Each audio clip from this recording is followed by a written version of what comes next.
something which fits into that category.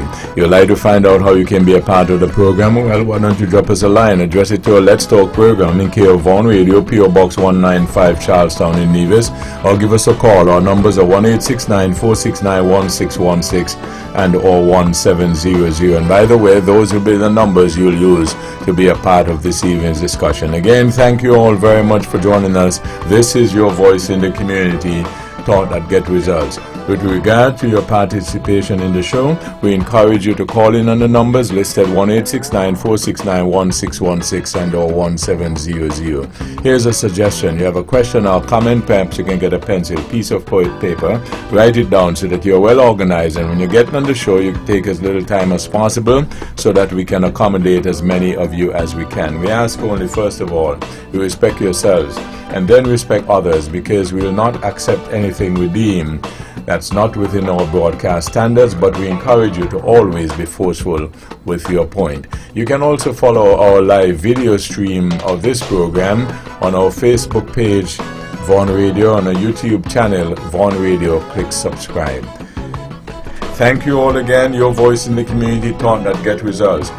Tonight, Roger Fifield, good evening. Good evening, Webbo, and good evening to my fellow panelists. Of course, good evening to all those who are listening and viewing via the various mediums. It's really nice to be here, Webbo.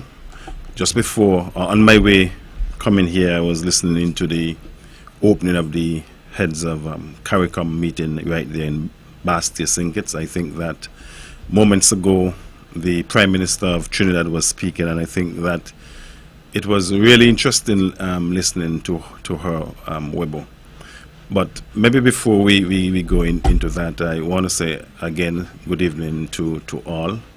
I want to say happy birthday to all those who are celebrating, and of course, happy anniversary to all those who are celebrating anniversaries also. We know yesterday that there was a graduation ceremony in St. Kitts, the Clarence Fitzroy Bryant College. They had their graduation in St. Kitts yesterday, and a number of persons who reside in Nevis graduated yesterday. I want to say congratulations to all. We're happy that you would have attained that milestone, and we want you to look at it as a start and not the end point. So we encourage you to continue to push forward and upwards and allow the sky to be the limit. Webbo, I want to say to those who might be sick at this moment and those who are shut in and hospitalized that I bid you a speedy recovery. If you are in the hospital, we hope that you would recover the soonest and you will be back home with your friends and family and, of course, your loved ones. To those who are bereaved, we sympathize with you. We extend our condolences to you, and we pray with you.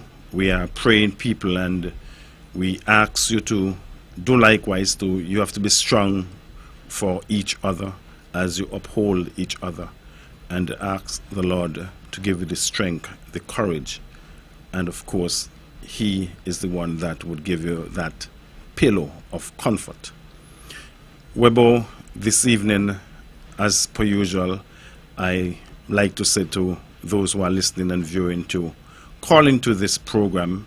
It's an interactive program. It's a program that we can learn something from you, and of course you can learn something from us. So I'm encouraging you once again to call into the program. There are lots of things out there that I know that we could discuss this evening. So we are asking you kindly to call in and be a part of this interactive program. Webbo, I am looking forward, as always, to a fruitful discussion this evening. And once again, Mr. Herbert, I thank you for your invitation. Thank you. Conrad Naya-Libert, good evening. Good evening, Webbo, and good evening to your hard-working staff here at the Powerhouse of the Eastern Caribbean. I say good night to my colleague and to everyone who is a part of this or will be a part of this program this evening. Just another day in paradise, of course, for some. It's truly paradise here on Ireland.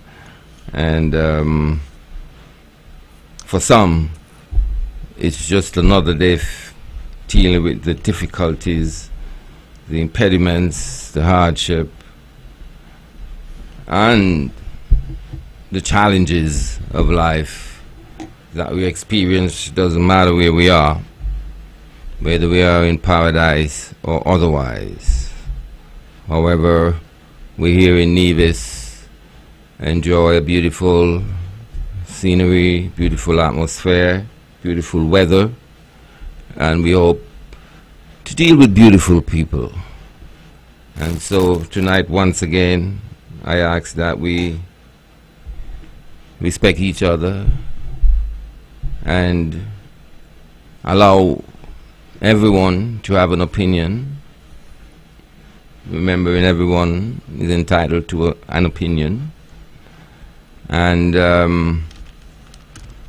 try to get along on every level. Well, I'm happy to be here once again, to be a part of this conversation, as we do most Tuesday night. And I am tonight also saying good night to my friends in the international circle over in Toronto and in Florida. I welcome you once again to this program. And a special good night also to, I would say, my colleague Jevon there at NASPA, very hard worker, very enthusiastic about his work. And I would like to say good night to him. Webbo today starts the CARICOM Summit in the Federation of St. Kitts and Nevis.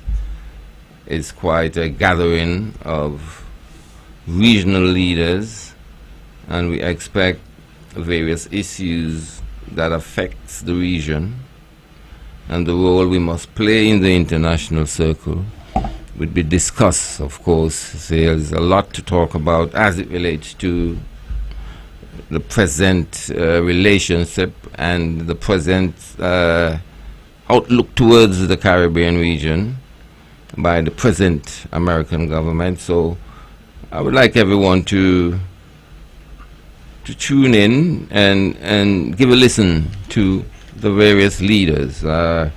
You know, we are very much accustomed to talk shops. I hope that this one will bring some kind of a fruitful,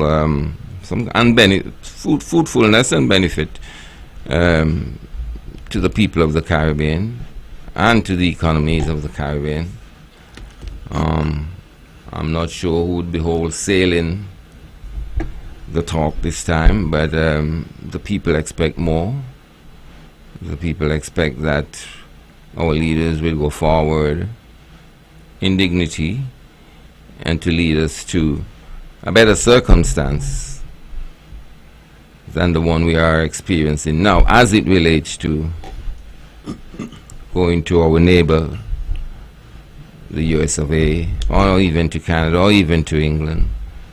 I hope they'll be encouraging and at the same time making plans, concrete plans, so that our people can remain at home, at the same time finding that balance between giving up too much of our country in order to get help, to keep our people within our shores so that their intelligence can be part of valuable to the upliftment of the region. Webbo, tonight I'm very happy that you have extended your invitation once again, and so I look forward to a healthy discussion this evening, Webbo. I thank you for having me. So what do we got? Webbo, just before we go into the heavy lifting tonight, Webbo, I like to say to all the cricketing enthusiasts that the West Indies so far have made us proud. They would have won all the group matches, and they won the first match that they played yesterday in the Super 8 over Zimbabwe, beating them by some 107 runs, if I'm not mistaken. And when we look at the team, Webbo, we recognize that the team is gelling more and more. Hetmeyer, as I said some weeks ago, he has been stepping up to the plate. He played a really good hand. I think he made some 85 runs. And our bowlers are coming to the fore. When we thought that our bowling was the weaker of the two facets, it almost seems as if that they are on par. We recognize that they would have put Akil Hussain back as the main bowler in the power play. He has been opening the bowling in the past few matches and has been doing really well. He took 3 wickets, and of course Moti, the middle overs champion, and I want to say in my own term, no disrespect, but the middle over bully, and he would have taken ever experience, would have chipped in. And the catching too, the ground feeling, I think, was really well. Hetmeyer himself took 2 wonderful catches. 2 would have dropped off of him when he was batting, but such is life, such is the game. And also, I think it was Shama Joseph, who is an excellent fielder in his own right. So I believe that, we are coming through. Some persons are saying that in the matches leading up to the Super 8, that we didn't really had any competition apart from England, and we probably fluke and passed England, but we could only play against who is up against us. And when we look at the wins, they are really clinical. And when we look at Zimbabwe, for instance, Zimbabwe was in a zone with our group with Australia, and Australia didn't make it to the Super 8s, but they are in the Super 8s. And if I'm not mistaken, Zimbabwe would have beaten Australia in the preliminary rounds. So, we have to play against who come up against us, and hopefully we're going to continue our winning waves. I've said from the onset that I believe that we can lift the trophy, and so far so good. 2 more matches in this Super 8, then we go on to the semi-finals and then to the finals. So we have to look at it and take it one match at a time. I'm looking at it now that we have won 5, so we have less matches in front of us to win for the championship than what has passed. So I think that is something good, and we could look at it that way, but bearing in mind to take it one at a time, and I believe that we can get through it. So congratulations to the West Indies team. Webbo, once again. Webbo, on my way here, and of course when I was home, I was listening to the opening ceremony of the CARICOM member heads of state in St. Kitts, and I listened to the speech of most of the heads that spoke this evening, and I can see that the discussions that they are going to be frank, they are going to be robust, if I can use that term. Having listened to the Trinidad and Tobago Prime Minister Kamala Prasad Bissessa, I think that she was forthright in her opening speech this evening, where she spoke about something that happened back in 2022 when she was in opposition, and she reached out to the CARICOM Secretariat, and up to today, based on what she's saying, she haven't heard from them. And what I garner from what she's saying, in a nutshell, is that the CARICOM should be for all of us, whether we are in government or we are in opposition. she also said words to the effect that, how can you send persons from your sister party or brother party from a different island to come to campaign, and then when we are in forums like these, you want to come and hug up. So I believe that she's saying to refrain and desist of CARICOM heads, from being a part of the island politics. So when they come to forums like these, they could indeed hug up and to advance the broader scale, the broader focus of CARICOM, and to stay out of the island politics. That is what I'm garnering. So I believe that, it's going to be really good. I think that Andrew Holness, Prime Minister of Jamaica, he would have said something, and I hope that I get him right. He would have said something to the effect that unity doesn't mean uniformity. So I think that says a lot. So we are going to hopefully keep our ears glued and to see what is coming out exactly and how we can chant the way forward. We generally look at the Caribbean region as a zone of peace, and we all know what have transpired in recent times.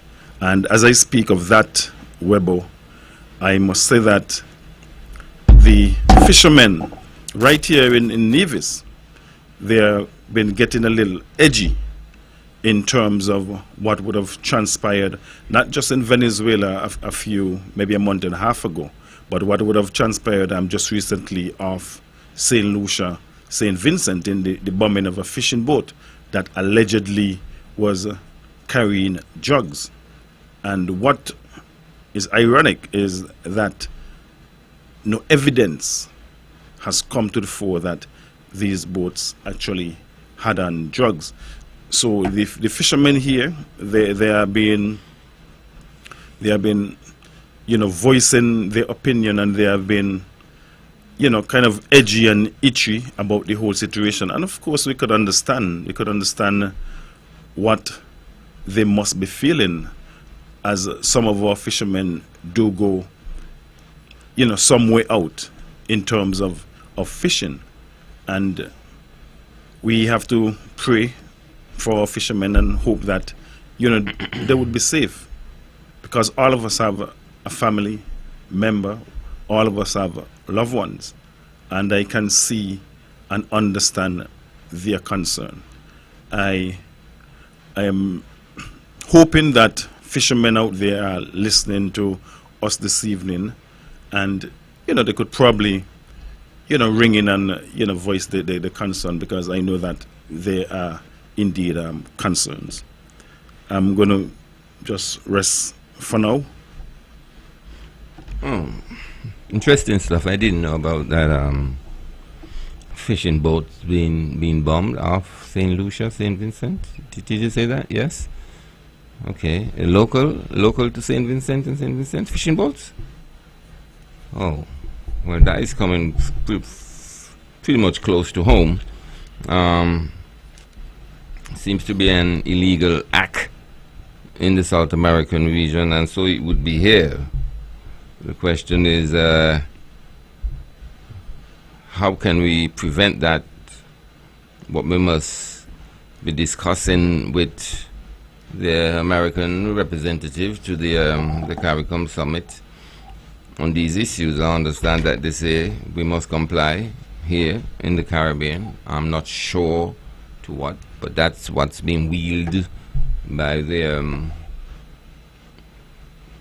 U.S. administration. It is an administration that seems to have extended its tentacles way beyond its premises, and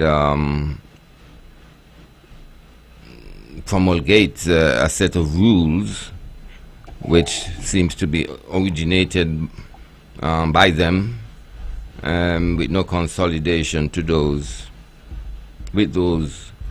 who it will affect.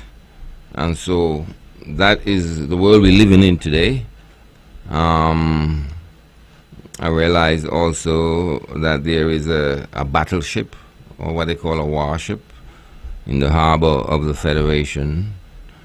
And to me, that is very symbolic as to the might which America wants to and tend to be portraying these days, as Trump said in his campaign, peace through might, or words to that effect. And so, in all this, what we are seeing is a Caribbean who seems to be having a problem, especially now in the forefront for those fishermen who usually go beyond the horizon sometimes to do their work and to, of course, be a part of the food basket of the Caribbean, which we speak of so oftenly as we try to promote this food efficiency or sufficiency. As I said earlier, I do hope that this is just not another talk shop, but out of it can come some concrete standings that the Caribbean can first be more unified. I understand that you said your interpretation of one of the speeches that Caribbean politicians should stay out of the political business of other countries. I'm not sure if that should be in an absolute way at all, because what goes on there sometimes set an example, set a notion as to what is possible over here. I don't think the Europeans think that way, as they are in a union, and so we are also in a union.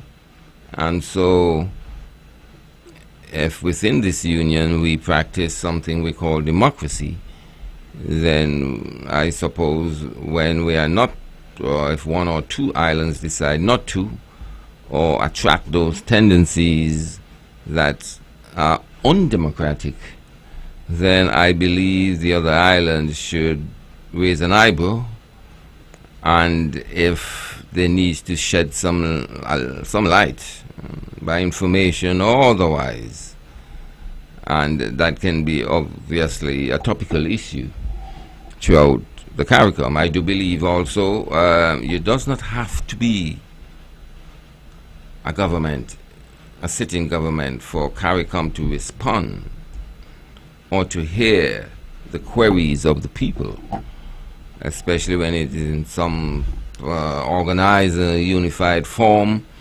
recognized organization like what we have here,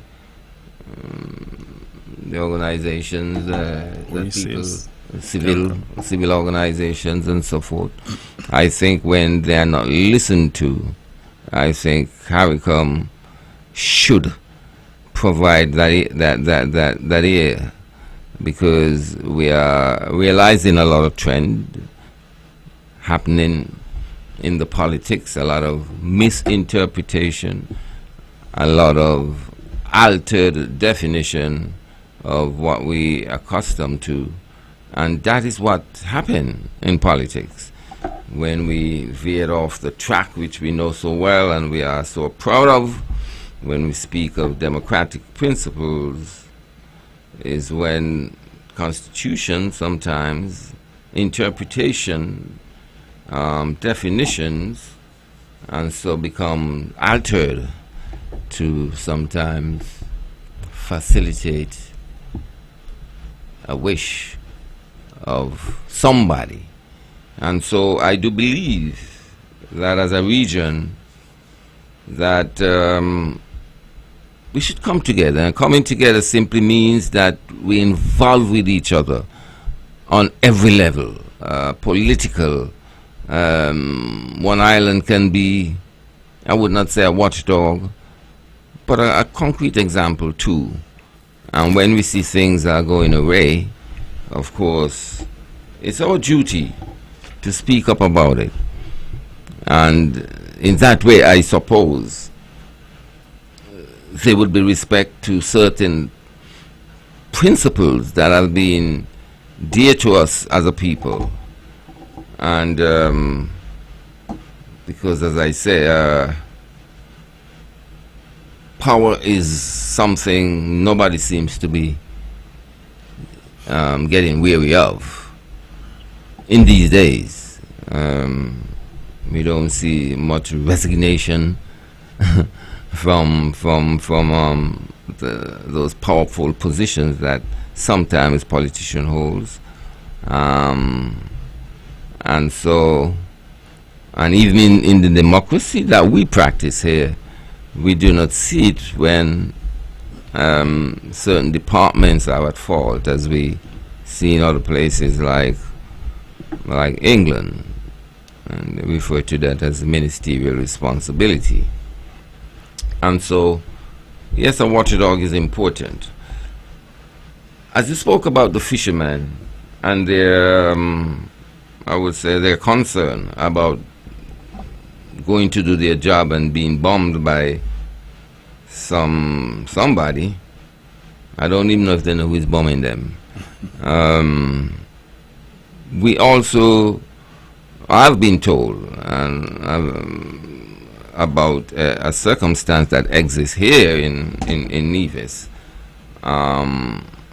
with the fishermen down at the Charlestown Pier. I was told that when there is a tourist boat in the harbor, that the fishermen are not able to dock their boats with convenience and comfort, and as a result of that, the fishermen started using foul language towards the authority that's there, and the tourists behaving in a manner, of course, that is not conducive to good practice. And so I was told to bring this to the fore. I was hoping that Mr. Brand would have been here so he can shed some light on it, because I personally don't think it's something they forget about, with so many things happening, I suppose. But it is a major concern, because there is another pier, and I'm not sure which one is the Fisherman Pier, but there's another pier that was there that was destroyed in stormy weather. I can't remember what year. And the individual was asking me to put it on the table, and so that the government can be prompt to repair the pier, bring it back into usage, so that the fishermen can ply their trade. They can come in and dock with comfort and convenience and sell their catch, and not to be restricted from doing so because there's a tourist boat in the harbor, and the tourists tend to occupy the pier which they are using to tie up their boats when they return from plying their trade and so forth. It is truly of concern, I feel. I was spoke to by an individual who seems to be quite emotional about it, and in a brief conversation with one or two workers in the vicinity, they expressed the same concern, and I will, of course, encourage or invite the government, the central authority here in Nevis, to have a look into that matter. I'm not saying they have not been looking into it. I'm not saying that they have forgotten about it, but the gravity of the situation, I think,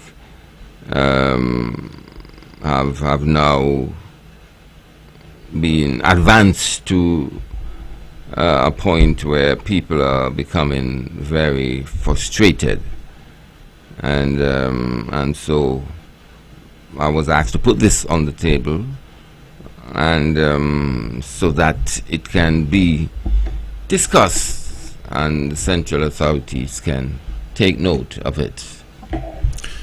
Now, what I would say with that, on the surface of it, it would appear as if that the fix would be to probably rebuild the other pier. I mean, when we look at it, I mean, barring the conventions and stuff like that, that the government would have signed on to, barring those, we must understand that persons coming off cruise ships and such like, they have to be channeled in a particular manner. And that is one of the main reasons you wouldn't find that individuals off the street, can just channel through that part of the channel to go towards the cruise ship. So when the cruise ship comes in, even when you're going to cruise and you dock at ports in other islands, you would recognize they have that control. So persons, for want of a better term, do not mix with the persons coming off or going onto the cruise ship. So I would say, a easy fix on the surface of it, is to rebuild or to build another pier so the fishermen can use to ply the trade. Because I do believe that the fishermen ought to have, the requisite facility in order to ply the trade. Because the fishermen, they are an integral part of our society. They ply the trade. We all look forward for them to return with their catch, so we could purchase. And fish is a very good source of protein, so it is nutritious. So we understand that. So, I am not saying at all that they should not have that pier. I believe they should have a pier. So when the cruise ship is in, they would be able to go out and ply the trade still. As I said, international standards would not dictate that, persons who are not traveling, to be mixed, for want of a better term, with the persons. And that is why they would have these barricades to help. And persons could actually see something physical to know that they should not enter that particular channel. Well, I see that. I see that in happening down at the dock. I'm sometimes at the dock, and here we got to find that balance. I don't just like to talk, because I have that consideration always, that money is scarce for the government. I can be wrong. Well, but I always have that consideration, and so I think the reason why it's not been fixed as yet could be financial. And hence the reason why I said... Maybe not. Yeah, maybe not, but that is why I said on the surface of it, the easy fix or the quick fix would be to build or to repair the pier, so the fishermen could ply their trade. Because I think fishing come under agriculture as well. Mm-hmm. Yes. And we are a fishing island, even though we realize now, of course, this is the Caribbean. Little islands surrounded by the water, people fish all the time. And we also know that our main income earner, or one of our main income earner, is the tourism thing, and so I believe government have to weigh that up, and I am not saying prioritize one over the other, but these local fishermen really should be not affected by the presence of a tourist boat. I think it's a serious shortcoming as it relates to what we are trying to advance. You know,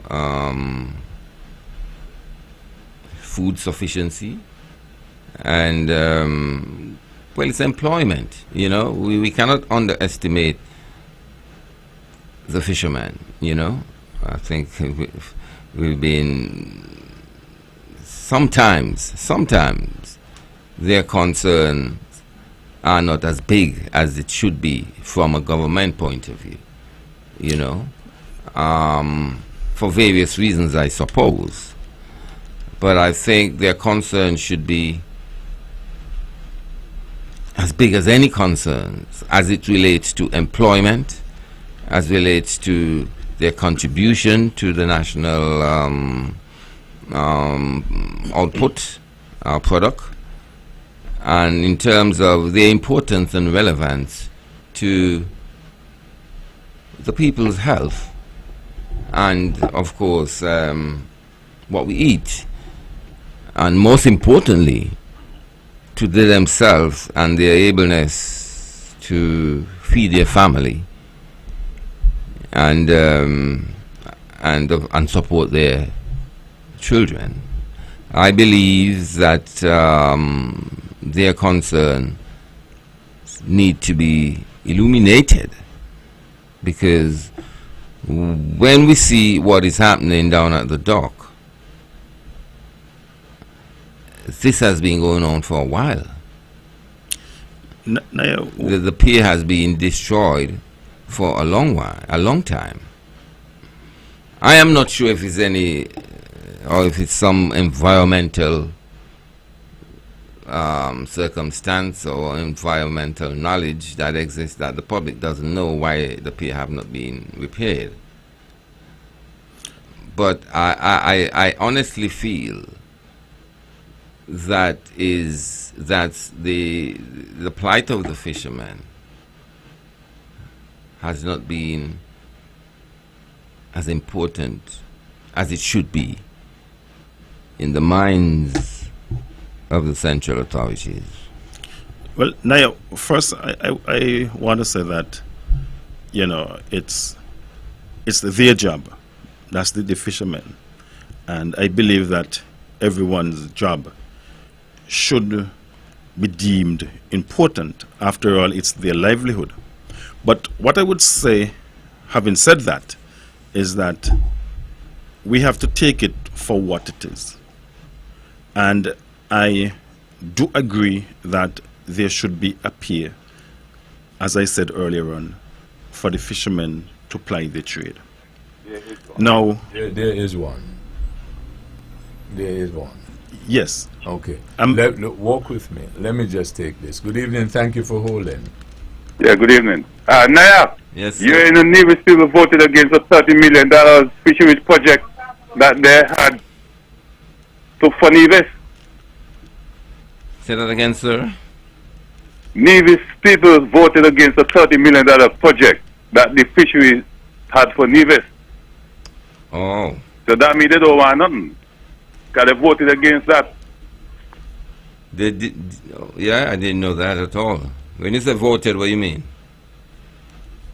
So you didn't know that when NRP was in power that they had a project, a fisheries project, that was supposed to happen in Nevis, and Nevis voted against it. Oh, I wasn't aware that they had a vote on the project. But what I know is that it was not allowed. It was not allowed to be established. Yeah, but the CCM government campaign against fisheries and something else. So, you know. Yes. We all voted against it. Okay. Oh, you used the word voted. I could remember the CCM campaign against it, more so as it relates to the location. The government that was bringing it, so that we vote against it.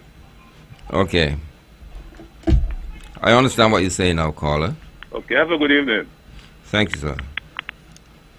Thank you. Yes, Fife, go ahead. Yes, Webbo, what I was trying to explain is that maybe one should be provided when that particular pier is in use. So when that particular pier is in use by the cruise ship, they have an alternative pier to ply the trade from. That's where I was going with it. And as it is now, there's not another one to be used when the cruise ships are in port.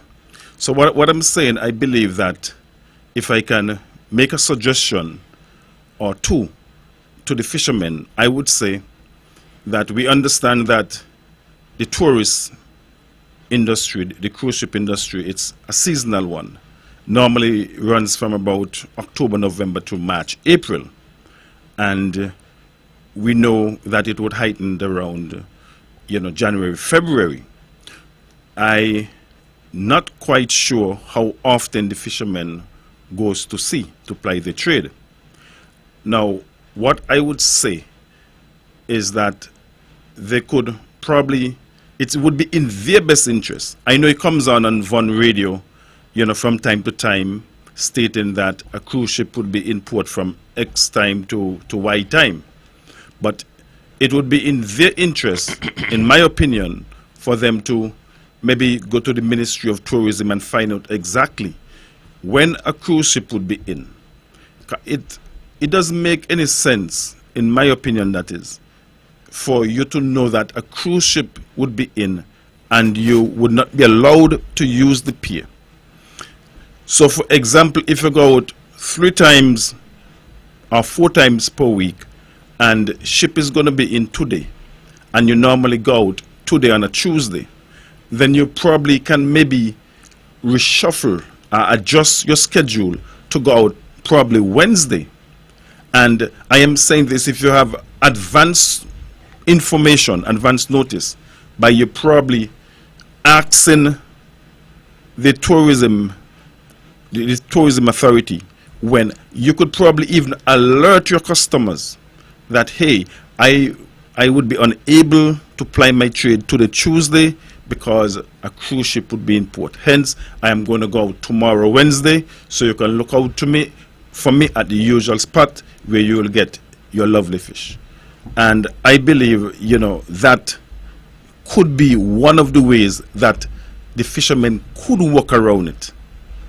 Because the reality is, whether we like it or not, the reality is they would not be able to ply the trade. And I do agree again that another pier, could be erected when this particular pier is in use by the cruise ship for the fishermen to ply the trade. Well, it's not even erected to be rebuilt because Construct, rebuild. Rebuild, yes, because part and parcel of the pier is still there. I see guys going down there and playing with their dogs and so on the same remnant of the damaged pier. I think your advice, I feel, is can be taken on board, but it doesn't mesh with realism. I guess we heard of a bank holiday, right? But does the bank have a holiday? I think the clock keeps on ticking all the time, and 1 month is 1 month, and the point I'm really trying to make is people have obligations. Yes, people have needs. I understand that, Naya. And people have, your right to work shouldn't be affected. Well, I'm sure you agree with that, but it's a conversation. Your right to work shouldn't be affected. And that's why I'm saying that I believe the concerns of the fishermen in Charlestown has not been taken on board as it should be. No disrespect, you understand? Because you cannot give up a day to go to work because something else is happening. But who is working there? The tourist boat or somebody? Because somebody has to work. Anyway, I'm not saying we don't need the tourists and whatever the earnings that come from them. But I am wholeheartedly encouraging the government, really, and as soon as possible, and not to let another season come around and that situation exists. Because if you go on the Beffrent, there's a lot of fishing boats in the harbors, and there's a lot of fishing boats that dock to that particular pier, you know. Is it that pier they call the Fisherman Pier? I think that's that the one. very pier that is used by the tourists sometimes. Small pier. Yeah, and so it is obviously of serious concern, and I cannot see no way around it. Just like you know, the need cannot be underestimated. You know. Sure. At this point, really. Yes, I Naya, again, what I would say, the fishermen, they are conducting business. And as such, as all business persons ought to do, plan. I think planning is an integral part of any successful business. And I am not sure, Naya, that our fishermen goes to sea every day of the week. They should. Well, that's another matter. That's another matter. I am not sure that they go to sea every day of the week. And we do know that the cruise ships do not come every day of the week. Yes, it may cause, some... Yeah, but you also know, every day of the week, there are fishermen who want to use the pier. A fisherman individually might not go out every day of the week, but they also go out when they want. So, on a daily basis, I could assure you that there are fishermen who want to use the pier. But Naya, what I'm saying for now, so because I agree, because what you're saying, you know what they're gonna cause. Okay, for instance, if the tourist boat is coming in on Wednesday, then all the fishermen should not go out to fish on Wednesday. They all should go out on Thursday. So then we will have everybody coming in with fish. And it's almost be a small glut on that little market at the time. More difficult to sell your fish because everybody go out at the same time and come in. No, I am not going to agree with you, Naya, because I believe that... But when I say a glut, I don't think fish is always kind of, undersupplied in a sense, you know what I mean? I believe that our fishermen and our fisher folks have come a really long way. Gone are the days when fishermen would go out and they would literally hope that all of the catch, are sold. Now we understand that our fishermen now, the size of boats now, the size of engine, the number of days that they are, the number of hours that they are out at sea. They now have better storage.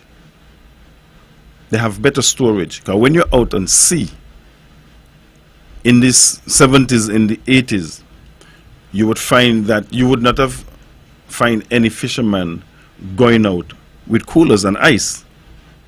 Now you are finding fishermen now going out with big coolers and plenty ice, and this is to keep or prevent the catch from being spoiled. So I am saying that we have come along with, so storage is a fundamental part of the business Can remember, it is a business. So, if, for instance, I know that I'm a fisherman, I know that the cruise ship is going to come in today. Let me just take this. Good evening. Thank you for holding. Hello, good evening, Webbo. Good evening to your panelists and good evening to everybody listening. Good evening. Gentlemen, it seems like listening to this conversation, we're jumping around the real issue. What I know as the Fisherman's Pier is the one at the foot of Prince William Street. And this problem is solely because the pier is in disrepair. The pier has been in disrepair for years. I think that it should have been looked at already and repaired. This pier has been in disrepair before this issue of cruise ships coming in, and it's not been repaired. I find we need to take care of what we have, rather than trying to start all over again. Every now and then we're starting all over again. If we take care of what we have, we won't have to be restarting every now and then. It's a bigger task. Look at the Long Point Road. You know how long that road needs resurfacing? And it's not being taken on. We're getting onto all sorts of things that could well wait. But I find we need to prioritize. Not enough of that is being done. That's my take on the whole issue. All right. Thank you. Five for you. Yes, Webbo, thank you. Webbo, as I was saying that, planning, I think, is an integral part. The storage of these fish that are caught, I think, is very important too. When we store, when we plan, we must plan ahead, because we know, and this is the point that I'm trying to bring to the fore. I am not disputing at all that there should be another pier for the fishermen to use when this particular pier is occupied by cruise ship. I am not disputing that. But what I am saying, be it as it may, I am saying let's plan. Let us have our storage in place, Naya. Let us, work around it until better is done. And we all want better to be done. But until better is done, we must plan. We must be able to work around whatever is there. Because if we don't, then we would be contravening whatever laws there are. And hence the reason I am saying this. Fishermen plan. Hopefully, I believe that people should be optimistic, and hopefully another pier would be built, or the pier that is in disrepair could be repaired the soonest, so that it could bring some relief. And as Naya would have indicated, you can fish basically whenever you so desire. Well, I think all of us have come together on that particular issue. Only that I think you're asking a lot of the fishermen. Of course, it's not wrong. I think to plan. Every fisherman know the importance of having the facility to put their fish on ice or whatever. But how much can we ask of them, really? And I know that the situation exists, but how much more longer would it exist for? I mean, or we would be optimistic as you ask them to be. We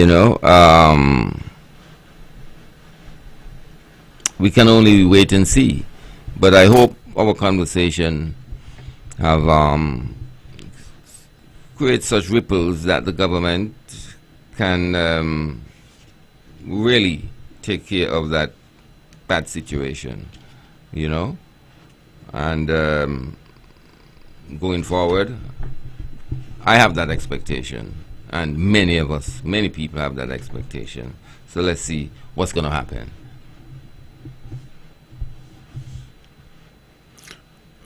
Webbo, I had an opportunity today to listen some bits and pieces of the Premier's press conference. I must admit I didn't get the opportunity to listen to it in its entirety.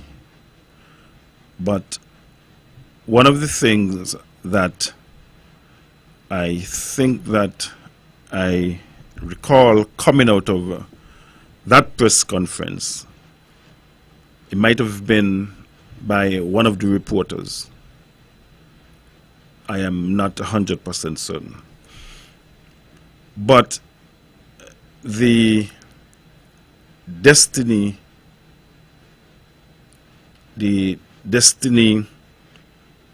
what the NIA would have approved in principle and was sent over to St. Kitts, according to the NIA, on the 23rd of December, if I'm not mistaken, is that the Prime Minister would have said that he received it sometime late January. Just let me say late January to be, technically correct. Late January. And there are some committees or committee that has to or is being put in place to no doubt review this agreement that the NIA would have approved in principle. And there's speculation out there that because of this, it might slow down the progress and the start of the development of the Destiny project. I don't know, I can recall this too, Webbo, that I think is fundamental. The Premier asking the question, if a project was pending to come on stream in St. Kitts, if the Premier, the NIA, and the people of Nevis would have had any say whatsoever in it. But there's a project that is earmarked for Nevis.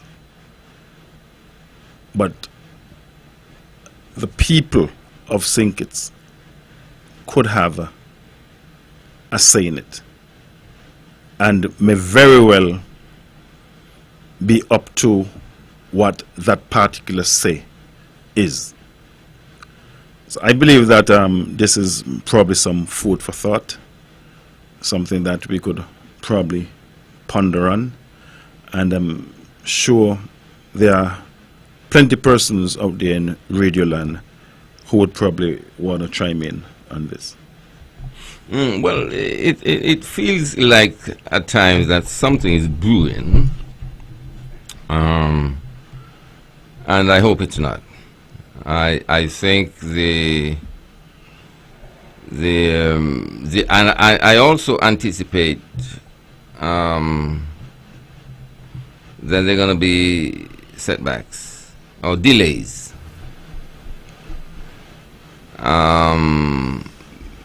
Because of the public concern, the public opposition at times, the various bodies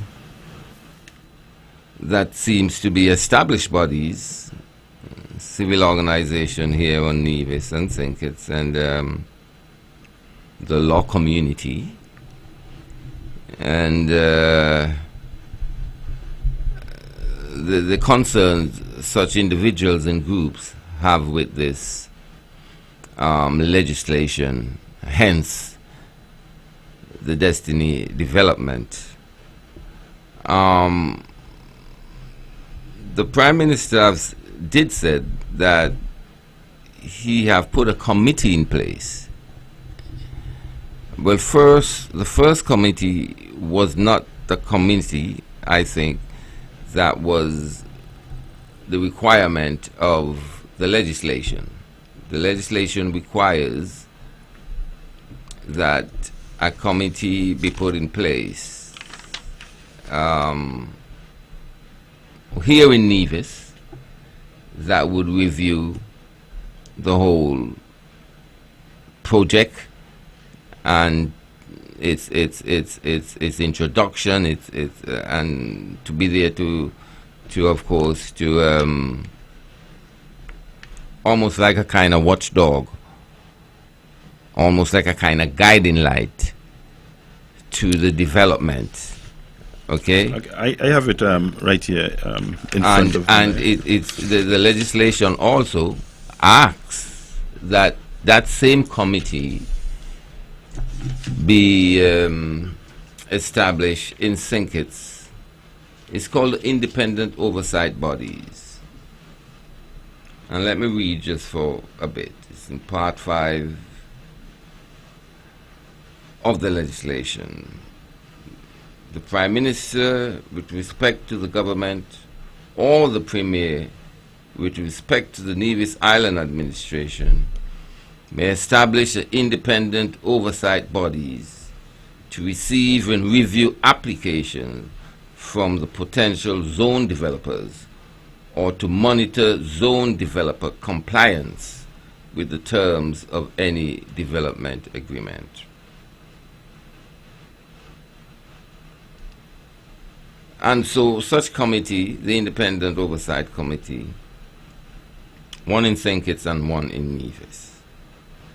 But the first committee that was formed in Sinkits was not this committee. It was a committee to look into the legislation and to, I suppose, make recommendation to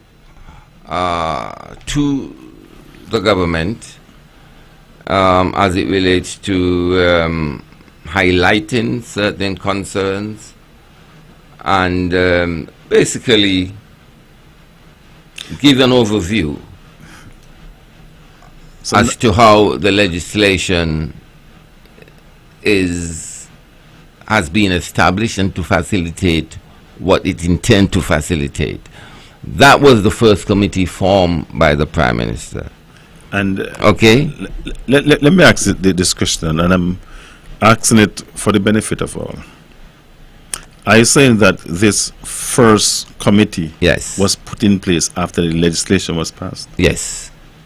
Yes. That committee was put in place after the legislation to passed. Look into it the was legislation? Almost like a response to the concerns of the various groups, the public, the legal fraternity. That committee was put in place to almost evaluate or to look at the legislation in a critical way and to shed light or make recommendation when necessary, if necessary. I'm not saying they would have found anything wrong or anything, but that committee was one to really look at the legislation in a microscopic kind of way. Okay, that was not the independent oversight bodies. Since then, I have approved what they have approved and passed it on to the federal government. The Prime Minister now have put in place the independent oversight body. I'm not sure if there is one in Nevis. I'm not sure if that had come into effect. But there are now 2 committees in Sinkits dealing with the matter. Now, let me just interject here and ask this question. And I know someone is going to say it's one country, one federation. But we must be realistic here and understand that it is 2 different islands And we must also be realistic that there are persons who might very well be on the committee in St. Kitts who doesn't have an idea where the proposed project is to be built. So they may very well not have an appreciation of the landscape of where it's supposed to be built. And I don't know if, for example, maybe someone would say that it doesn't necessitate that. But for example, at least, if not a physical visit, some insight as to where it is, and or persons from the island of Nevis could sit on that particular committee. Are you saying that nobody on the committee from Nevis? I am not 100% sure, but I am asking if that should happen. Well, it's been said that there's a 15-member committee, and I believe that committee is the one that was put in place to look at the legislation. No, I'm not speaking about the legislation. Yes. Go ahead, sorry. I'm not speaking about the legislation. I'm speaking about the oversight body, the independent oversight body of which you just read from the... Yeah, but independent oversight body, one in St. Kitts and one in Nevis. No. Let me see if I'm following you here, right? The oversight body, yes, one in Nevis, when it comes to the island of Nevis. That is what you just read, right? Yes. Right. So this project is in Nevis, but there's a committee now that the Prime Minister is now putting in place, or has put in place, to go through what was, let me see how I should put this, what was sent to him from the NIA. Well, that's what the legislation have asked. That seems to be meeting the requirements of the legislation. The truth is the first committee, the legislation didn't speak to that. That first committee to look at the legislation, that, as I said, came as a response, to the legislation and what has unfolded after that. But the independent oversight bodies are requirements of the legislation, and I think these bodies. But it looks to me also that these bodies supposed to be having an effect. Okay. An effect on what? On to review the application from the potential zone developers, or to monitor zone developer compliance.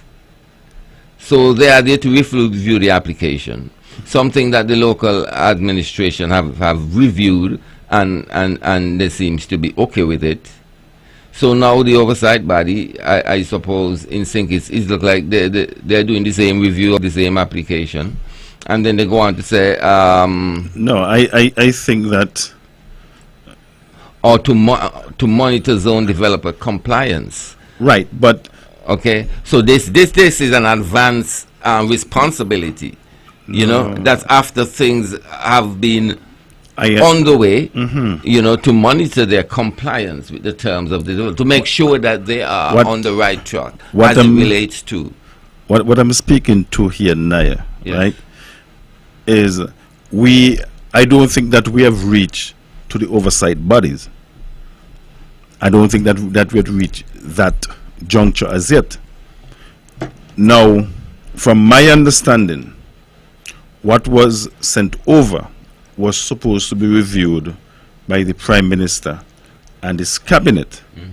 Now, what I understand further is that he has put a committee in place. And that is what I'm saying. That is different and apart from the oversight committee. A 15-member committee you're talking about? No. I don't see a number to it. I don't have a number to it. Okay. But what I'm saying, if that, follow me closely, if that is indeed so, I am saying, how or should that committee comprise of solely Kittians to, in a sense, dictate what happens on Nevis? Oh, one would hope that that's not the case, okay? But I think we have become accustomed to such things being the case. I am not sure if we are now looking at the dictates of the legislation or the possibilities of the legislation, because here is the cabinet supposed to review what the island administration have sent to them, and you say as a result of that they have formed a committee to review it. Okay, maybe they need more minds, maybe they need help in reviewing it. Are you saying that is a delay tactic? Well, you said it. I don't know if it's a question or a statement you made. It's a question I'm asking okay. you. Well, I cannot answer that. Well, you see, the legislation has been put in place with the overwhelming support of our Nevisian representative. Yes. Okay? And it was said at the very early stage of this that we seems to be giving up, you know, that giving away in some way the right that was usually within the bosom of the island administration, that right of as to the lands of Nevis. Okay, well, to me that right still exists. It's still within the bosom of the island administration. It is a constitutional right. Okay, and I said this before. Okay, let me just take this. Good evening. Thank you for holding. Hello, good evening. You're on the air. You're on the air. Could you go ahead? Hello? Hello, good evening. Yes, could you go ahead? Yes. In answer to the question that Mr. Faisal asked, should there be members of the committee from Nevis? You know, the concern I have about that is that same piece of legislation that you slide across the table to Mr. Liebert says that there may be a committee established in Nevis to look at it. And there is no committee established in Nevis. That to me is an opportunity for a committee to be comprised of people from Nevis. So you want to just send it across, and when they form a committee over there to look into it and to see that things are going right, you want somebody from Nevis on that committee. It looks to me like a kind of stumbling block kind of thing. You're acting against yourself. I think the legislation, the agreement, the proposal agreement should have been looked at by a committee of people with professional capabilities and not just the Nevis Island administration. That is my honest opinion. It should have been looked at first and then being sent over. And if the Prime Minister decides to put a committee together, the legislation say may, he decides to do it, I don't see why anybody should have a problem with it now. when we had an opportunity to do it here and we didn't. We have to be careful what we do from time to time. Caller, can I engage you? Go ahead. Caller, I'm not sure if I'm in agreement with you based on what I'm seeing in front of me. The legislation in front of me speak to the application. What was sent over to sync it, in my humble opinion, was not an application. Rather, what was sent over to sync it was the proposed agreement that the developers and the NIA would have agreed upon. In Let me principle, ask this for the benefit of the listening public. Did the legislation say that the proposed agreement must be sent over to Sinkins? well, You don't have it with you? to Walk go with to me. Parliament, yes. I'm a bit confused, because we are told certain things at certain times, and that we don't read, and we don't this, and we don't that. When we start to question the narrative, we get trying to let around the bush. As there's an old saying, fool that talk, fool not listen. It's not fool that's listening. So, we need to really just be careful what we say. Make sure we know what we're saying before we say what we say. Otherwise, you're going to look at kind of how. That legislation, that agreement, nobody knows what's in it. All that we hear is word of mouth. And the word change from time to time. And people are expected to make up their mind about a dodging idea. An idea that zigzag as you go. And I'm telling you, nobody good enough to do that. So, we're still waiting to see what's going to happen. Okay. Fifield? Yes, I just want to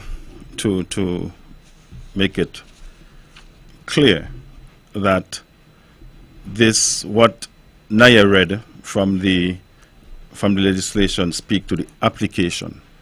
Yes. But to me, in my humble opinion, the fact that it speak to the application, that's early days in the back and forth negotiation.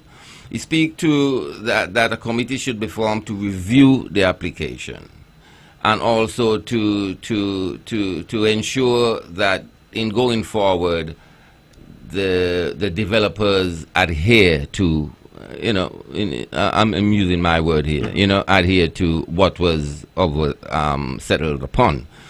To me, it looks like the legislation seems to be giving the Premier that right, if he so desire, to form a committee, to look at the application.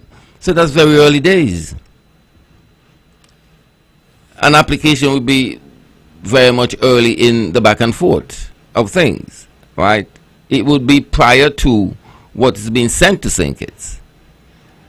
So it looks to me like the life of that committee would have extended from the time of application to the actual developing stage.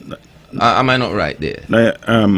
I think the word government in this act refers to the federal government, and it said the Prime Minister with respect to the government, meaning if it's on the island of St. Kitts, or the Premier with respect to the Nevis Island administration, meaning that if it's happening on Nevis, may establish independent oversight bodies to receive and review applications from the potential zone developers, or to monitor zone developer compliance with the terms of any development agreement. Good. And that's exactly what I'm saying. That seems to me like that body of people that you call oversight body should or could have been established to review the application very early stage in the game, to review the application, and also to ensure that the developers comply. Okay, that means when things are now on the way, that they comply with what was agreed to. When we follow the NIA, right, and what has been said, and when we read the piece of legislation in front of us here, and from my understanding is that the NIA is satisfied with what they would have sent to Sync. Yes. Meaning that this word may is not compulsory. It's not compulsory, of course. Right. So the NIA had the choice to establish. A committee or not. Right. And they Choose not to. because they are in agreement in principle in terms of what. Oh, well. Let me just That's a take different this. thing. Good evening, you're on the air. Good evening, gentlemen. Good evening. My understanding was that that committee that was set up by the Prime Minister was just to review the SSC legislation. It had nothing to do with any project, because the Prime Minister kept saying that there's no project before him as yet. I think the committee was a response to the outcry from the various groups, right? Because you notice a number of them are actually on the committee, right? And that was really just to, as he put it, strengthen the legislation. Okay? The committee is referred to, and that was one of the problems with the legislation. It said that they may be established, okay? And that was to actually provide oversight for any particular project that was being conducted under the SSC legislation. Okay, so it's two very different committees. I imagine the committee that was set up to strengthen the legislation, once they give the report, it would be acted on, and that would be the end of that committee. Okay, and Caller, could I ask you a question? yeah. When you say acted on, do you mean that perhaps what's the word? Legislation. The legislation, yes. And when you say acted on, you mean Change the legislation. what term they use? When Amend? Amend, yes. Yeah. Okay, yes. Go ahead. Right. That may happen based on the report of the committee, which, by the way, he said had meetings, had met. Okay? So, there are two very distinct committees being talked about.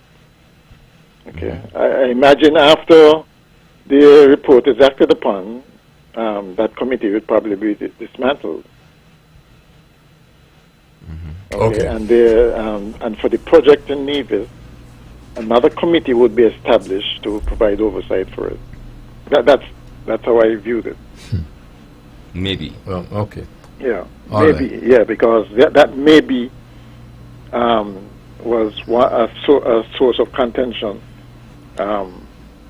Because for one thing, it was to be applied by the Premier and the Prime Minister, or the Prime Minister.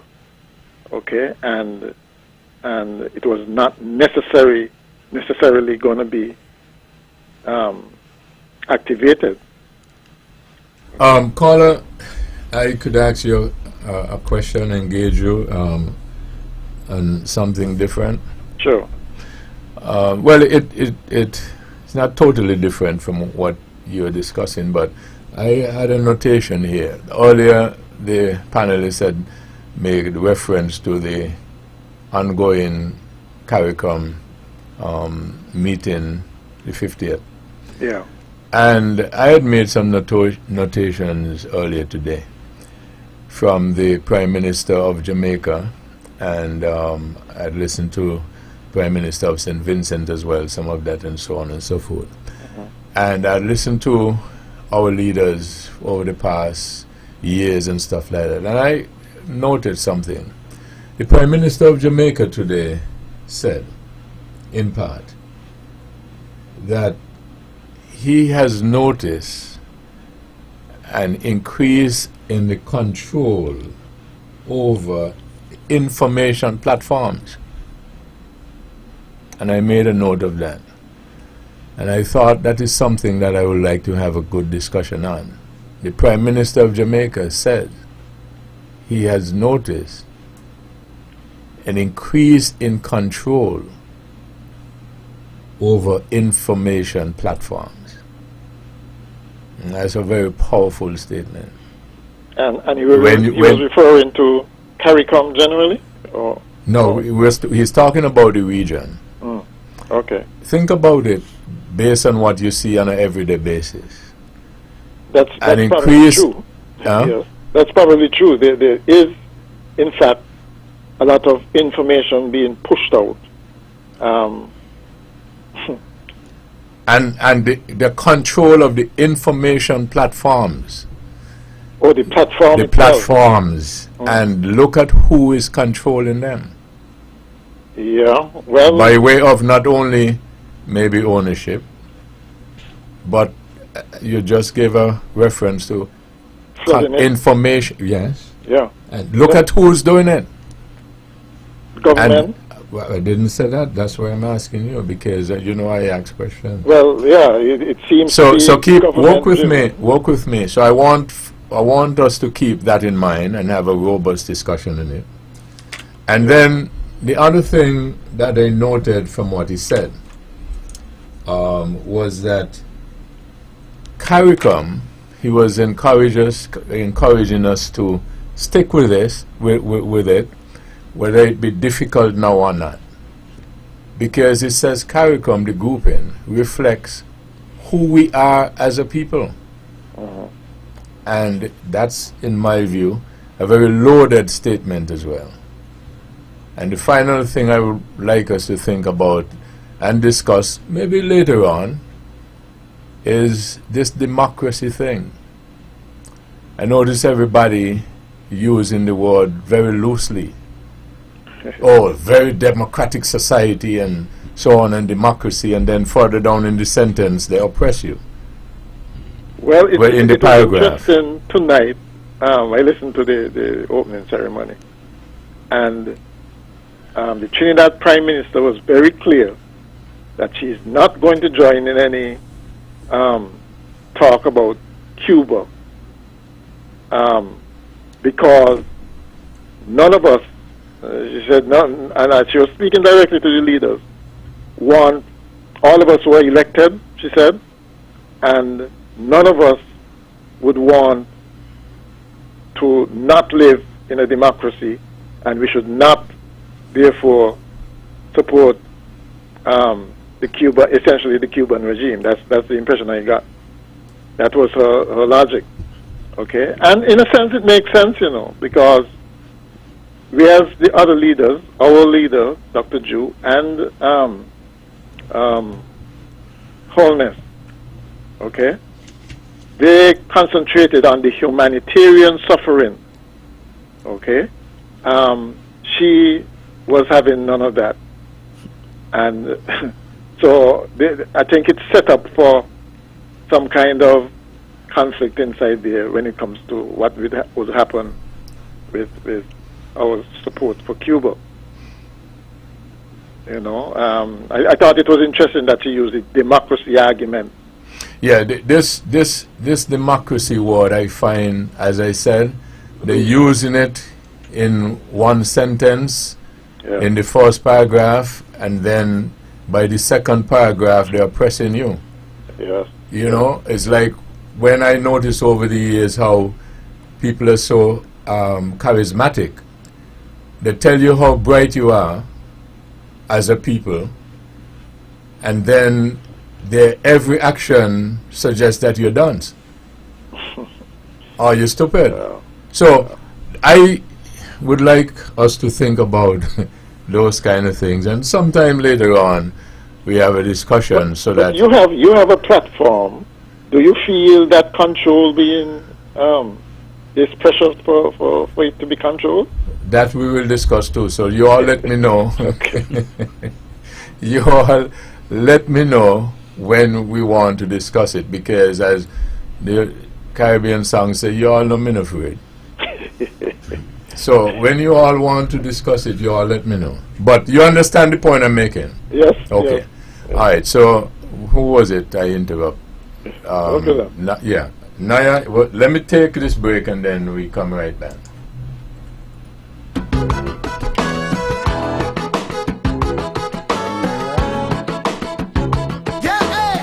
Hey, builders, homeowners, contractors, listen up! When it comes to building smart and saving big, there's only one place to start. Builders Paradise. Everyday low prices. 20% off all day, every day. That's right. At Builders Paradise, you get everyday low prices. Not sometimes, not special days, but all day, every day. From doors and windows, paints and tiles, plumbing and electrical fixtures. Everything you need to build, upgrade, or renovate. So when you're building up and saving smart, start right from the very beginning. Builders Paradise. 20% off all day, every day. Where you're shopping, Builders Paradise. While you're saving, everyday low prices. Builders Paradise. Everyday low prices, 20% off all day, every day. Builders Paradise. Saving sweet all day, every day. Everyday low prices.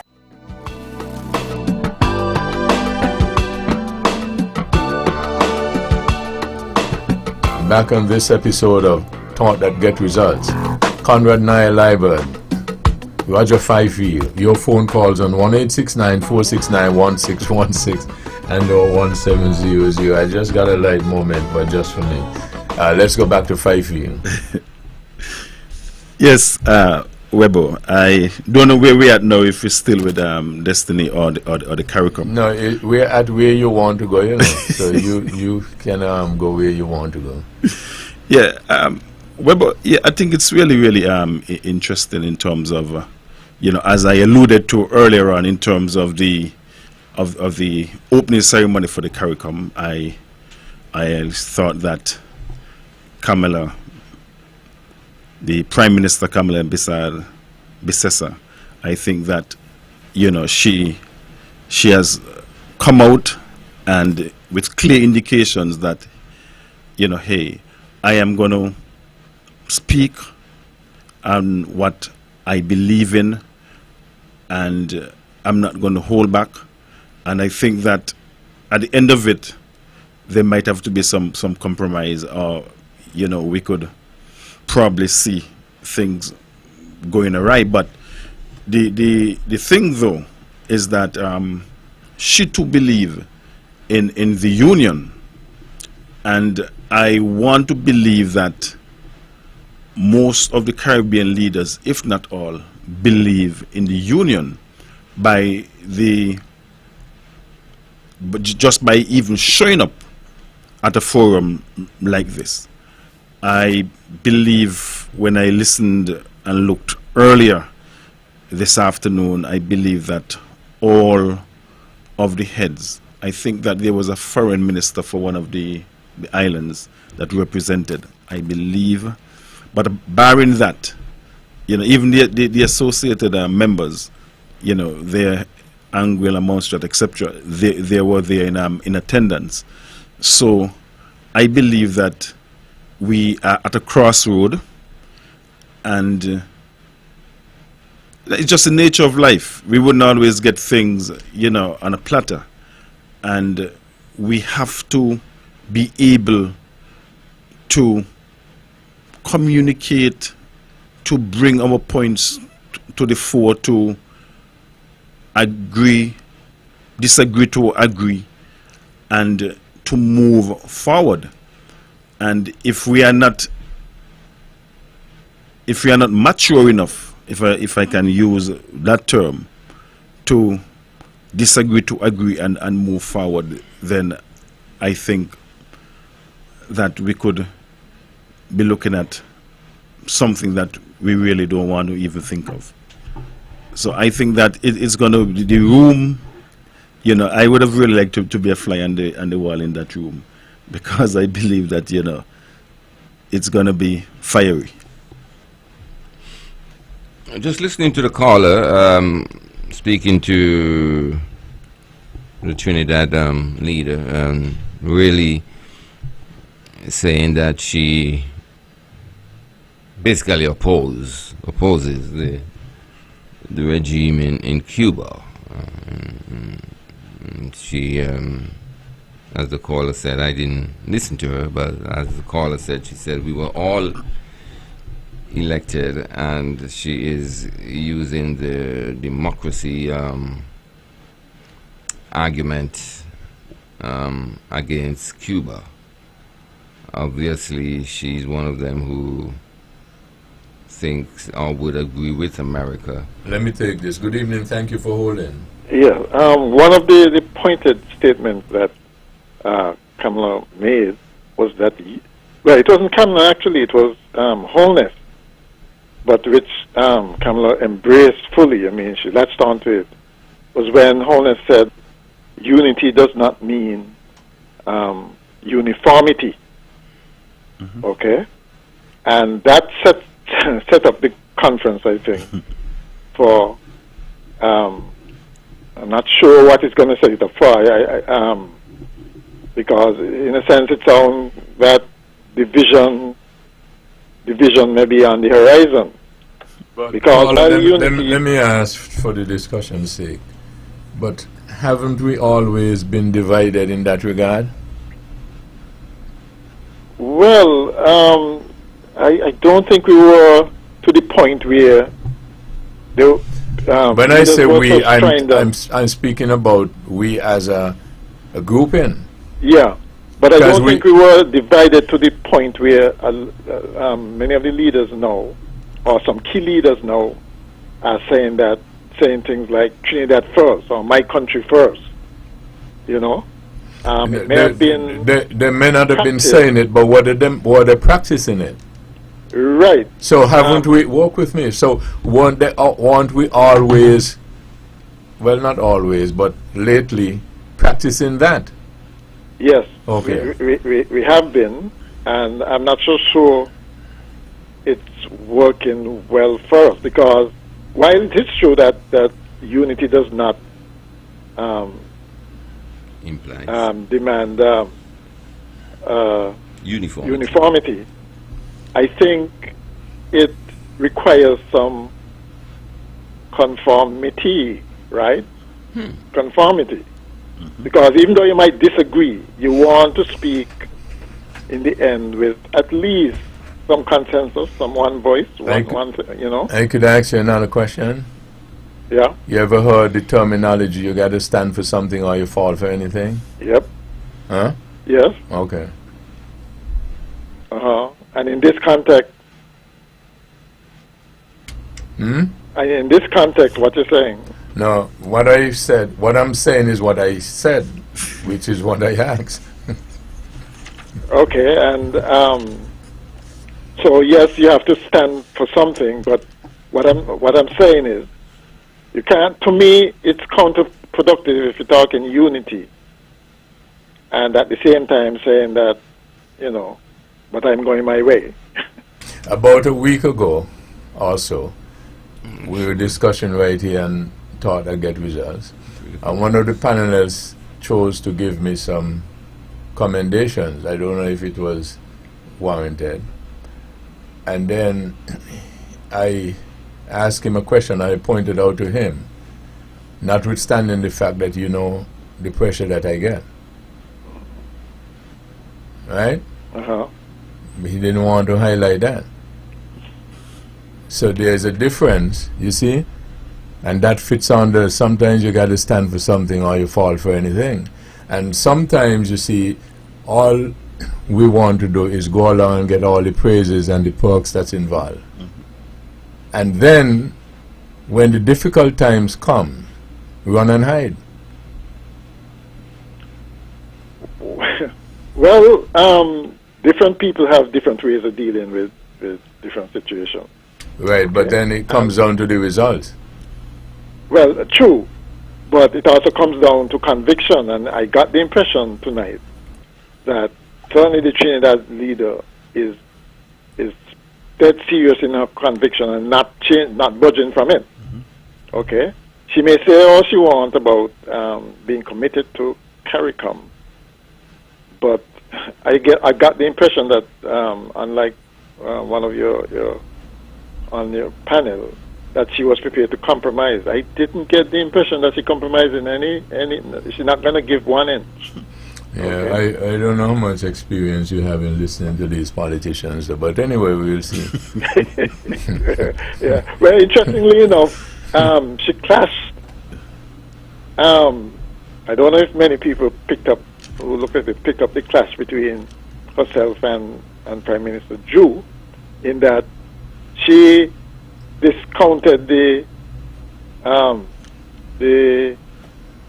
what do you call it, the public health crime as a public health issue mantra, and basically to say that she was glad for the intervention of the U.S. as a way to deal with it. Yeah, but one thing you got to keep in mind, though, Carla, that when you're at this level and you're negotiating and people have different views and stuff like that, you're going with a lot of stuff. And last week, I think I referenced Greenland, right? And there were a lot of people who figure that by now the Greenland will be in different thing, and then you see what happens. So a lot of times people would talk, yes, positions and so on, but that is how you get to compromise and stuff like that. Everybody had you were around in the days when we used to debate here with Edric and Ted and Mark and Hastings and all those fellas. Yeah. Yeah, those were rough stuff. Yeah. Right. So don't, let's see what happens at the end. Take it with a grain of salt. Yeah, Okay. well, yeah. Let's see what happens at the end, because when people go in, you got people who are, can walk with when we stare across the table and say, "Man, walk with me." You know what I mean? And you give a little. So let's see what happens. We'll see what happens. Yeah. Okay. Okay then. Webbo, looking at it and from what I would have heard and what the caller would have just said, in my mind, I believe that Prime Minister Drew has a lot of pressure on him. And I'll tell you why I say that. He is the current chairman of CARICOM. And I do not want to believe that he or any prime minister who is the chairman of CARICOM would want it to go down that CARICOM break up under their leadership, so to speak.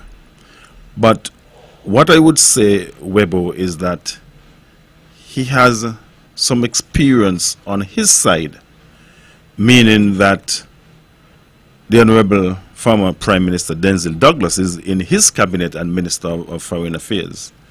And he was Prime Minister for a number of years, and he would have been in closed doors or rooms. Okay, let me just take this. Good evening. Thank you for holding. Well, good evening, Webbo. It's interesting to see the stance that Prime Minister Bissessa of Trinidad and Tobago took on the Cuba situation. Venezuela has a similar situation, and she signed up with the Americans to take control of the Venezuelan oil. I'm wondering where does that leave her and her reasoning.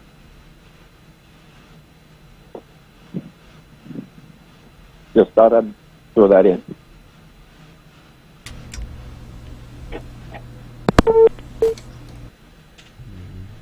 Yeah, well, I cannot speak much to that because I didn't get to hear all of it as I had to be here for 7.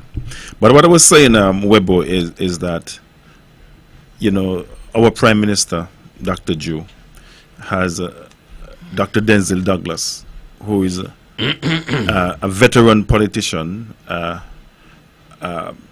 one that would have been Prime Minister for a number of years, who would have been within closed doors with the various heads over the years in a forum such as this, CARICOM. So I believe that he can lean on him for some advice.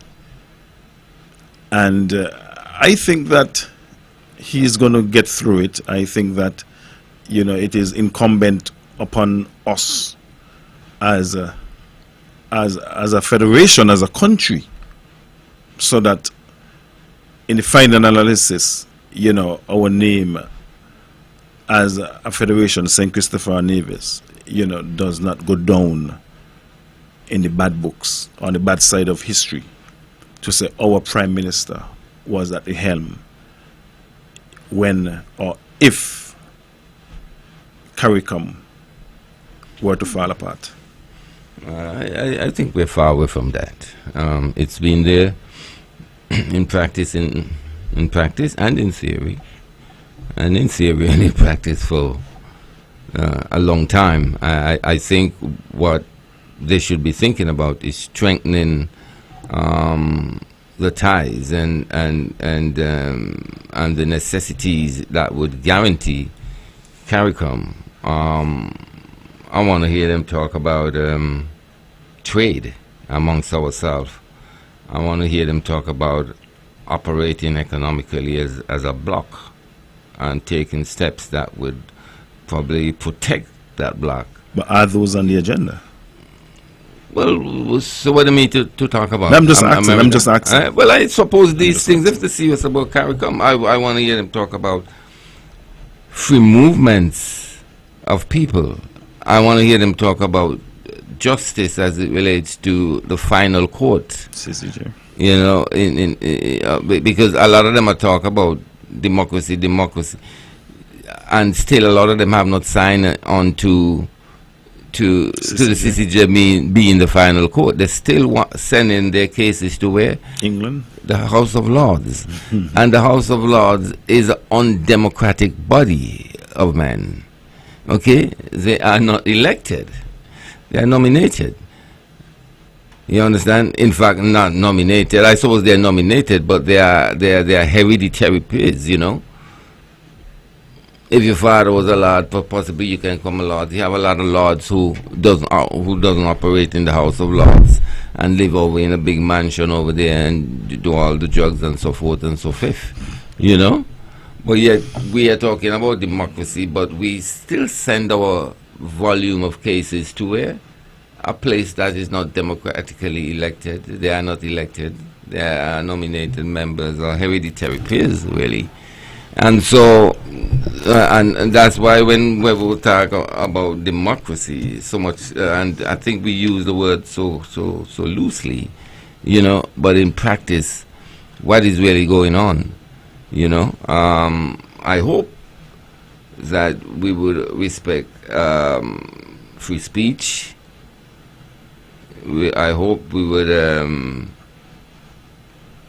in this particular summit, really iron out the things that really would glue us together.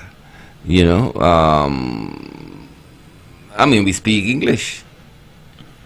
I guess there are one or two of them that doesn't speak English. And that is fundamental when you look at Europe. I think they employ over 30,000 civil servants, and most of them a lot of them is interpreters, because every country in Europe, 27 to 30 countries, I'm not sure how much now, they speak a different language, and but of course they have moved on to the common currency. When are we going to probably look into that in a very serious way? That, I suppose, would impact on, movements of goods and services across the Caribbean. You know, I understand we have a common tariff. That is interesting. But how much we are protected, how much our industries are protected, we're still open against the wind. I suppose the people and their, the demands of the people. If you produce it in the Caribbean and you want to charge me $10 and we can get it from China for $5, the people are poor. The people would still go for, you know, the goods from China. But that is beyond that, you know what I mean? I'm really talking about real stuff that would really glue the Caribbean together. I mean, Cuba is Cuba. You understand? We cannot be so narrow-minded about anything. Cuba just operate under a different system of government. You know, they're feeding up from a different school of thought.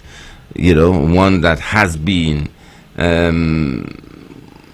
if you look at the countries in the world, China, they tend to be a little more stable, I suppose. One would argue that, it's the force and the the high-handedness of the administration. People cannot protest, people cannot. But whatever, there seems to be impacting on the global stage. I mean, they got massive democracies like India. India has the most people in the world, and I think it's the biggest democracy, you know, and they're growing big time. But when we look at the U.S., and the democracy has been practiced there, you know, I am not sure if they can say that they are the perfect example, you know. We see now we have a president that you know, he doesn't care about what principles has been recognized as democratic principles. He's just doing what you have to do anyway. So, but for the Caribbean Summit in St. Kitts, I really want to see, because if we are a group, a body of islands, a group of islands, I think trade is fundamental. Yes. Trade is very fundamental. Now, it's the most difficult thing to fly across the Caribbean. True. If you want a bad experience, try and fly across the Caribbean. You understand?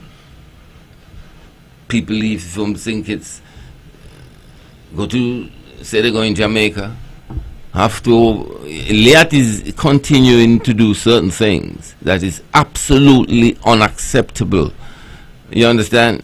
It has become the norm, and we pride ourselves on that, it looks like. You understand?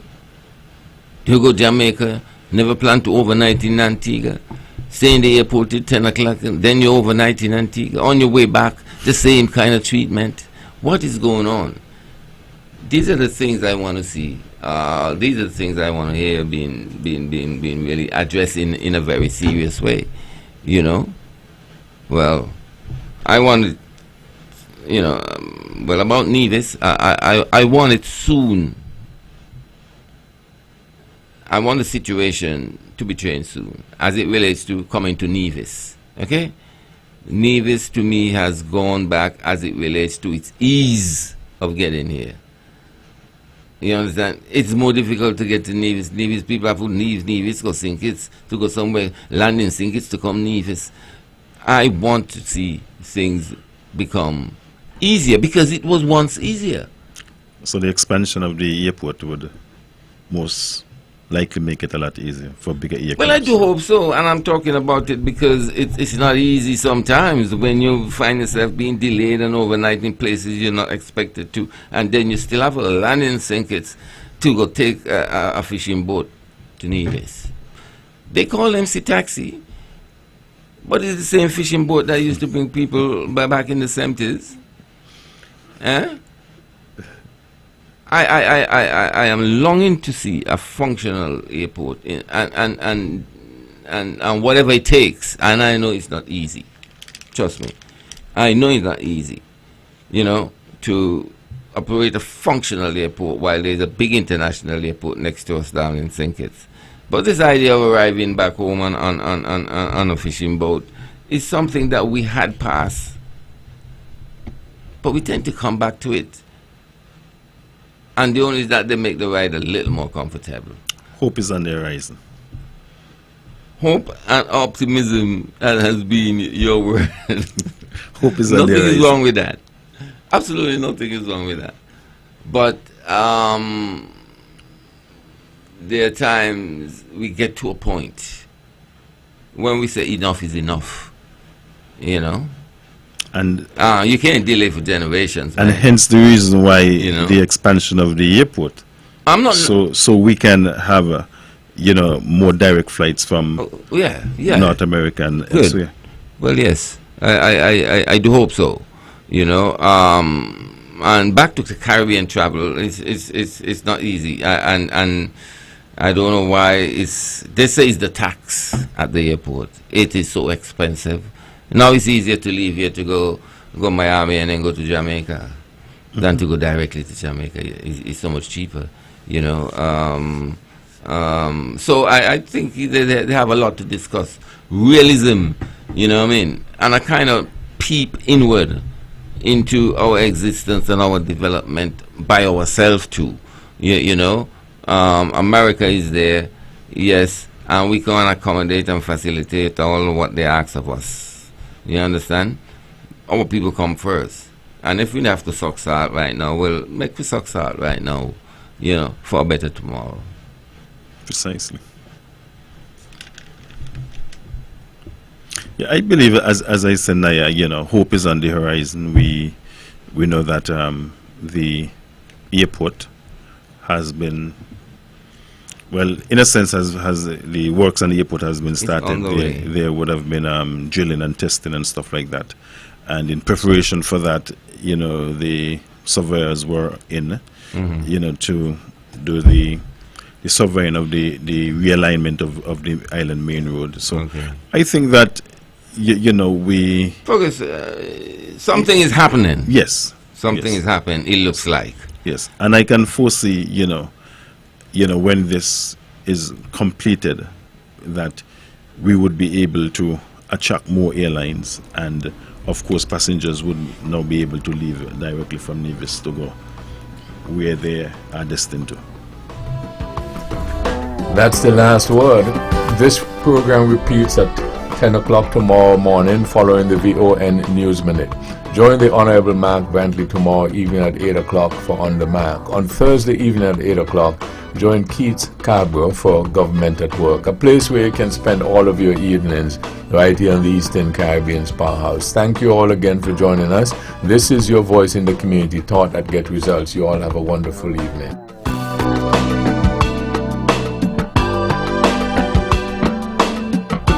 Ready to save while you build? Now you can at Builders Paradise. Yes, shoppers, build up your Value Club points at Builders Paradise. That's right, Value Club members and shoppers, your favorite frequent buyer club is now available at the home of hardware and more. Whether you're laying tiles, painting walls, replacing doors, upgrading windows, or fixing up your home, every purchase at Builders Paradise now earns you Value Club points. Enjoy exclusive benefits like discounts on thousands of items, special savings for seniors, instant deals, quarterly rebates, plus an extra up to 2% off every quarter. Shop more, save more, earn more, only at Builders Paradise. Don't miss out. Start building your rewards today with Value Club at Builders Paradise, because every bolt, board, and brush brings you closer to bigger, better savings. Terms and conditions apply. The views and opinions expressed on the preceding program were solely those of the participants and do not necessarily reflect the views of the